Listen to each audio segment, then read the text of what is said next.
The Tarrant County Master Gardener Association has partnered with the Tarrant Regional Water District to encourage water conservation. TRWD maintains 4 area lakes and pipelines needed to provide surface water to local water treatment plants so they can clean that water to meet.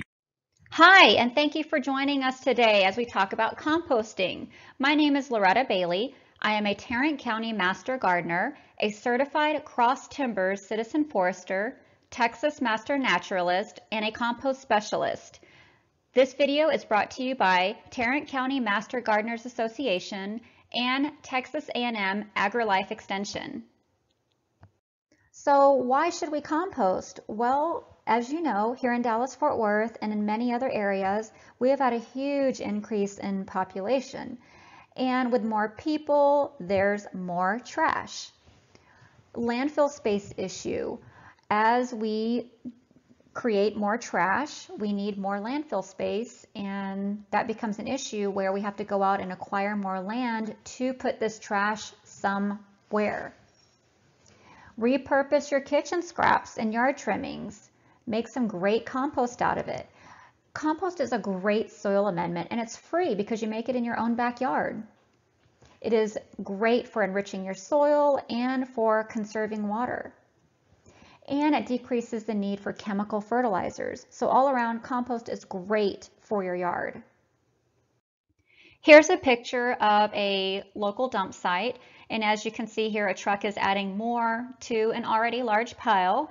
And we are going to go into some information on how we can help decrease this burden.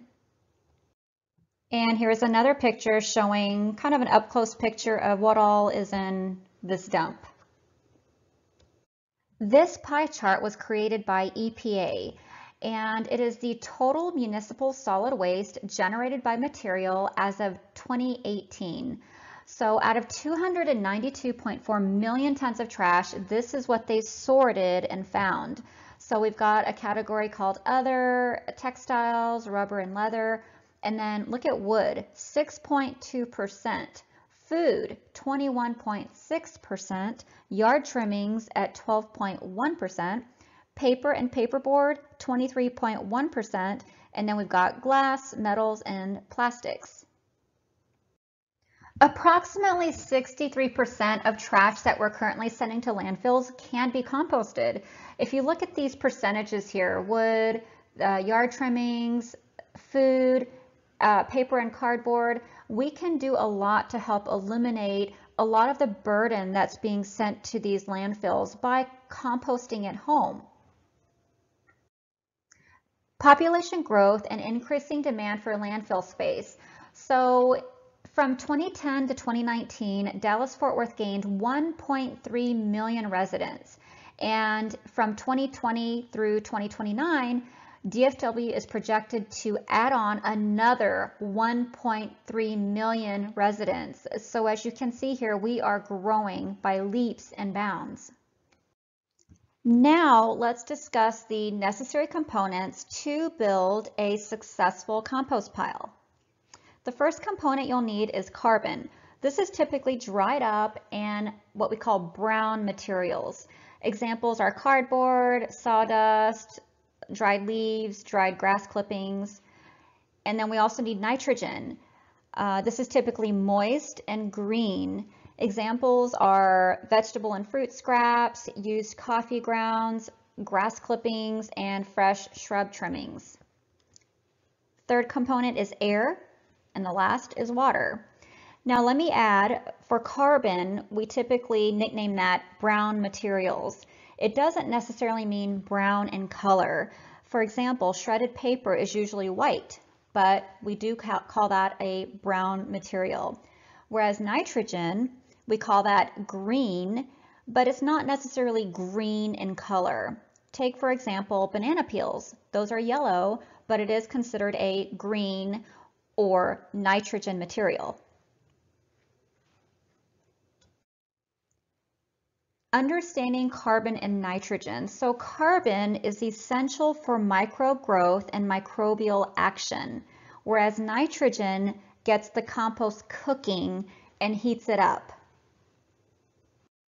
The correct ratio for successful compost is a ratio of 3 to 1. So 3 parts carbon to 1 part nitrogen. Now, on a perfect day, this would be the deal, right? But as you're cleaning your yard, or let's say you have a bunch of family over and you end up with a bunch of kitchen scraps, you know, those materials can fluctuate up or down. So this is just a general rule. Don't beat yourself up on following this rule to a T. No one really does, but this is definitely the general guide to have successful compost and avoid any issues that might come along. So we'll go into more of those later, but try to follow this as close as possible if you want to have a nice, functioning, efficient compost pile. Here are some examples of nitrogen sources, or again, green sources. Animal manure. And I may have lost some of you right there, but you don't have to use animal manure, but it is rich in nutrients. So if you can get your hands on some good animal manure, that's great. But again, you don't have to add this to your compost. There is gluten meal, used tea leaves, and coffee grounds. Coffee grounds, I love going to a coffee shop or a gas station that serves a lot of coffee. Don't be shy. Ask, hey, can I have a bag of your used coffee grounds? Coffee grounds are great because it brings a bunch of worms to your compost pile. For some reason, they love it. It is a really good nitrogen source, obviously. And it seems to be a natural deodorizer. Let's say you've got some stinky stuff in your compost, like onion peels or whatnot. Well, it seems to mask a lot of those odors. So that's what I really love about coffee grounds.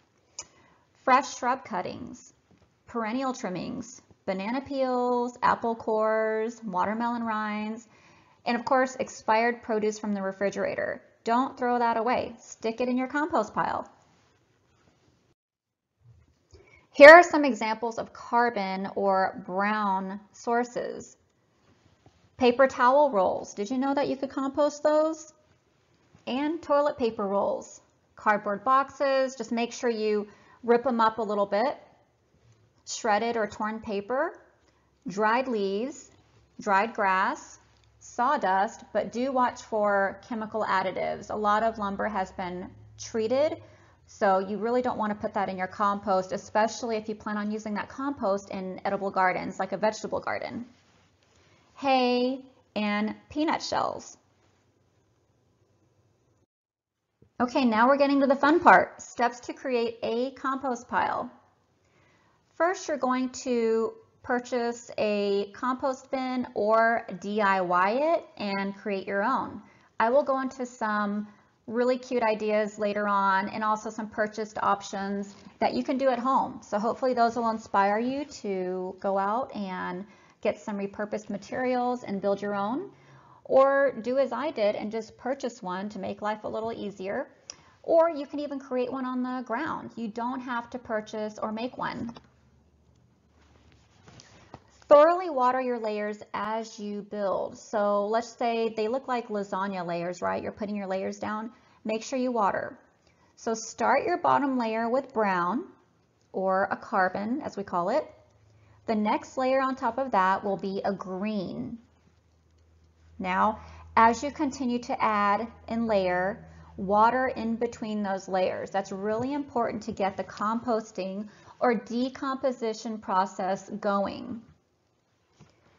Add already finished compost or soil on top to seed beneficial microorganisms and get the compost started. It also helps to keep the moisture in.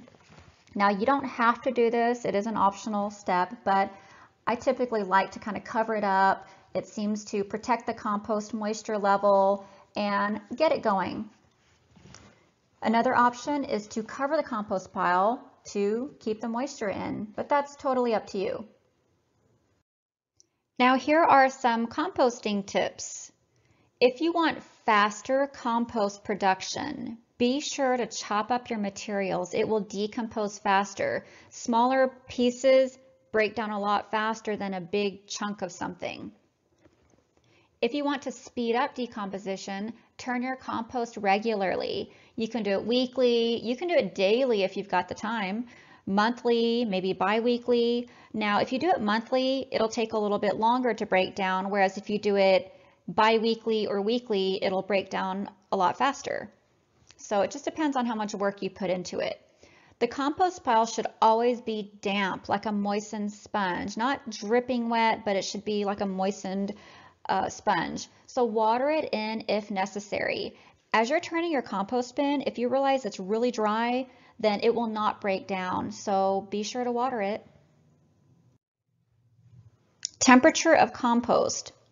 Your compost, once you've built it, according to the rules that we've talked about, the 3-to-1 or close to it, your compost should reach a temperature of 90 to 140 degrees within about a week. A thermometer is optional, but it's fun. When I first started composting, I used it a lot, not so much anymore, just because I'm into the habit of composting and know what works and what doesn't. And you will too. As you practice and become experienced, you'll start to get it. But at the very beginning, it is kind of fun to poke a thermometer in and see where you're at and if your compost building was successful and whether it's breaking down or not. Now, hot weather will speed things up, obviously, whereas cold weather tends to slow things down. Kind of like when you put your produce in the refrigerator, it helps to slow down the breaking down process and helps it last longer. Temperature ranges and decomposition. Microbes that decompose raw materials are in two different temperature categories. Mesophilic means the temperature is 50 to 113 degrees, whereas thermophilic is 113 to 158 degrees. Thermophilic range is where weed seeds are killed. So we will get more into the cold versus hot composting methods, but it's really important to differentiate these two temperature ranges, especially if you plan on putting weed seeds, maybe some weeds that you pulled into your compost bin. You want to make sure it's reaching a higher temperature to ensure those weed seeds are killed.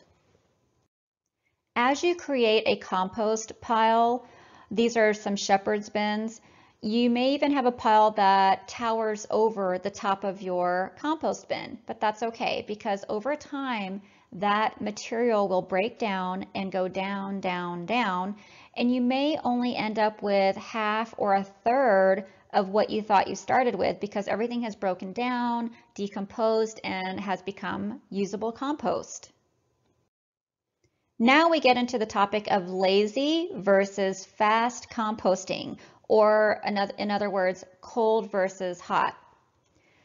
Lazy composting, also called cold composting, is layering your compost, creating your compost, watering, and then letting nature take its course over 6 months to maybe up to a year. You let those worms and other insect critters do the work for you. Whereas fast composting or hot composting is speeding up the heating and decomposition process by turning the pile regularly to create compost quickly. It is more labor intensive, but you do get compost faster. And if you find that you only have a few compost bins and you're gathering a lot of material, fast composting might be the method for you. Whereas cold composting, your compost will be a little delayed. You won't have it as quickly, but it's also a lot less labor intensive. Me personally, I tend to do the lazy composting. I have enough yard work to take care of, I think, so I just like to let nature take care of it for me. I'm not really big on shoveling it and creating extra work. I may do it occasionally, but very rarely. I just like to layer my compost, make sure that it's watered in. I may water it in occasionally if we don't get any rainwater, just to make sure everything's, doing well. But other than that, I really don't put a lot of time and effort into my compost bins.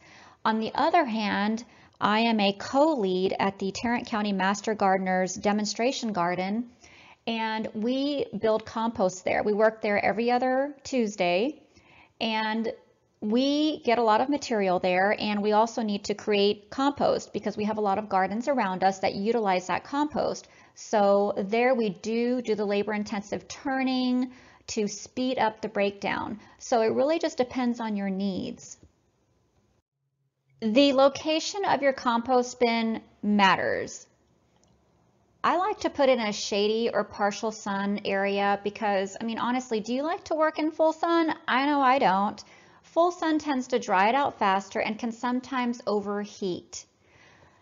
Always put it near a water source because compost piles need a lot of water to get going and to help them break down. I like to put them out of sight. Let's be honest here, compost bins aren't actually really pretty. Some of them are cute, I'll show you later, but they're typically kind of a ugly pile or, you know, in a ugly container. So I like to let my landscape be the show when people come over. So I put it in a corner or out of sight so that it does not draw too much attention. Now we'll discuss problems and solutions. I'm not gonna lie, when I first started composting, it was a disaster. I didn't do it correctly. I wasn't educated correctly on it. I didn't do my research. And so I ended up with a stinky, slimy mess with bugs all over it. Good compost should not attract a lot of issues like that. It shouldn't stink. It should be well balanced and smell earthy. So the problem was, I just thought, well, if I collect a bunch of kitchen scraps and put it out there in a pile, it'll decompose and become compost. Well, that wasn't the case. I needed some carbon because all those kitchen scraps were nitrogen. So I did not pick up on composting again after that mess. I decided to give it up. And once I became educated on it, I gave it another shot and voila, everything worked out great. And I've been a composting addict ever since then. So we'll go through all these different issues that might arise as you start composting, but there are some simple remedies. So again, the stinky compost issue that I had, I just didn't know that I needed to add some carbon to balance it out. So if your compost is stinky, you have way too much nitrogen. Add some carbon. If you find that your compost is not breaking down, it's usually because it's too dry. You need to add some water, or there's not enough nitrogen to get it to break down. So I suggest that you add water and maybe some nitrogen and turn the compost pile to get it going. You may find that you have too many chunky pieces. So this could mean that your compost isn't quite finished, so give it some more time. Or don't add large items like branches or large pieces like watermelon rinds. Go ahead and chop those items up to help them break down a little faster. Some people complain about ants invading the pile. What you can do is sprinkle some diatomaceous earth all around the compost pile, or you can turn your pile and water it in to heat it up. You could also add nitrogen. That'll also help heat it up. A hot compost pile will make those ants run off. The outside edges are too dry. A lot of times when you have an open compost system, which I'll get into some examples later on, it's exposed to the wind, you know, the elements, so it tends to dry out a little faster on the outside edges. So what I recommend is that you turn the pile and water it in, making sure to move those outside dry edges to the inside when you turn it. Some people say, oh, you know, animals are getting into my compost. Well, be sure to bury your tempting kitchen scraps deep inside the middle. And then you can either cover it up with some soil or some carbon material to help avoid encouraging your hungry visitors. Remember, worms and other critters like the black soldier fly larvae are beneficial for your pile. They help to aerate and turn your material for you. Most compost failures are due to not enough water or nitrogen. Our suggestion is that you never add these materials to your compost pile. First would be dog and cat manure, because harmful disease pathogens may exist in their manure. Oils, we want to avoid adding butter, any of those oils. Meat and dairy, because it attracts a lot of critters and you don't want that mess. And also diseased plants. If you want to speed things up and heat things up in your compost piles, here are some suggestions. As we talked about earlier, coffee grounds are awesome for your compost bin. Earthworms love it. So ask your neighbors, maybe you drink enough coffee. I'm the only coffee drinker in my household, but I add every bit of it to my compost pile and it works great. You can go to a coffee shop or restaurants and gas stations. You'd be surprised how many people will offer it up and let you take some home. I've received huge bags from local coffee shops.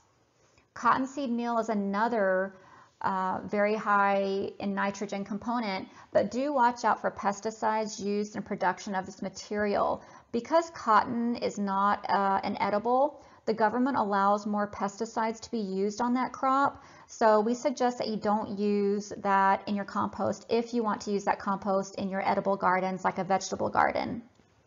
Manure. Now some of you are grossed out by this. People who know that this is great to add to your compost bin, but I understand this can be a turnoff. You may not want to deal with the smell of adding it to your compost bin.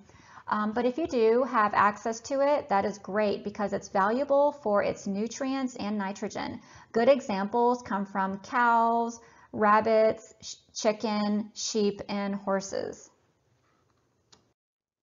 This is a step that is optional. Some people have to do it, whereas others don't. Me personally, I skip this step at home. I don't feel like it's necessary when I use it in my yard. Now, however, if you're going to use it for seed starting, it is preferable to screen it so that you have a finer, sifted, airier, softer product for your seeds. For mulching or top dressing needs, you can use the compost as is. Out at the Tarrant County Master Gardening Demonstration Garden, we do screen our compost to get the chunks out. What we do with those chunks is we either put it into the next compost pile so they can break down further, or we just put them into a flower bed to be used as like mulch. So it's really up to you. Me being a lazy composter, it is no surprise. I don't do this step. I just simply put my compost out. I'll top dress my trees sometimes, my flowers, my veggie garden. So I don't do this extra step, but again, it's up to you and your needs. When utilizing compost, a general rule is to mix in a few inches of compost into your soil before you do your planting. So you can just put a couple inches on top, then till or shovel it in, and then plant your flowers or your shrubs or whatever you have. For established lawns, we recommend spreading 1/8 inch to 1/4 inch right on top and gently raking it in. For new lawns, we recommend tilling in 1 to 2.5 inches of compost to a depth of 6 inches of soil before installing your lawns to give it a good foundation for those roots. For potted plants, trees, and shrubs, you can just simply top dress. So that means to sprinkle it on top and water it in. All those nutrients will be absorbed into your soil and into those roots. Now I will share with you my personal home compost bins, what works for me. It may not work for you, so I'm going to show you several different varieties of compost bins, and then you can make a decision on what you think will work best for your personal needs. So this one is called a tumbler, and I find that it's easier on the back because you never have to shovel it.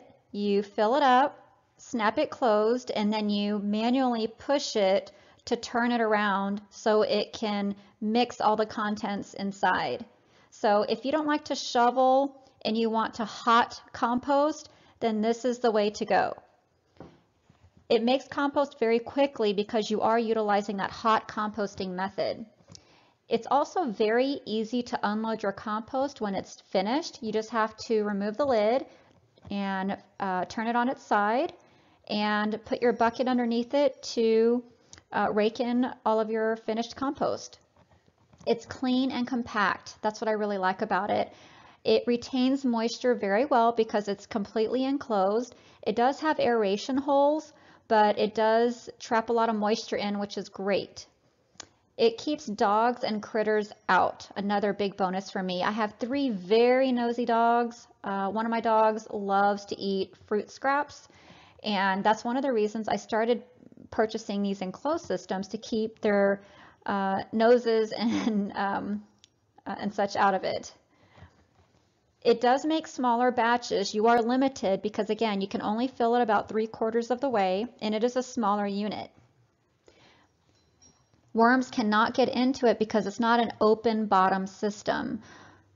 The lid falls off easily at times, which can get kind of annoying, but it's not the end of the world for me. I just put it back on and snap the lid on to turn it and go on my way. Just be sure to open it when rain is in the forecast. Here are some additional pictures of my compost tumbler. On the left-hand side there, you'll see how I turned it to its side and removed the lid. And I basically just raked the finished compost out of it. And there's the finished compost. And then to the right, I have refilled it. Now that's kind of a bad example because I filled it a little too much. It did end up breaking down and giving me enough airspace within a week, so that was okay. But typically you want to only fill it at max about 3/4 so that when you turn it, it has enough room for the materials to mix together and rotate. This compost bin is my favorite to use at the house because I have those 3 nosy dogs, and I like the fact that it's neat, it's clean, and it's enclosed. It retains moisture well because it's enclosed on all sides. It does have a lot of air holes for air circulation, so that's good. And it's also gravity fed, so I never turn this unit. As you can see on top, I've got some fresh shrub trimmings on top, and on the very bottom there, I've got some finished compost. So when I need it, I just go to this bin and I use my little scoop and I put it in a little bucket and I spread it around. But if you want fast compost and you like to turn yours, this is probably not the way to go because it's kind of tricky taking this off the compost pile and then you move it to the side and then you refill it by turning your compost. So this is really a good way to cold compost or for lazy composters like myself, where you just kind of let nature take its course, let time do its work, and put your fresh materials on top.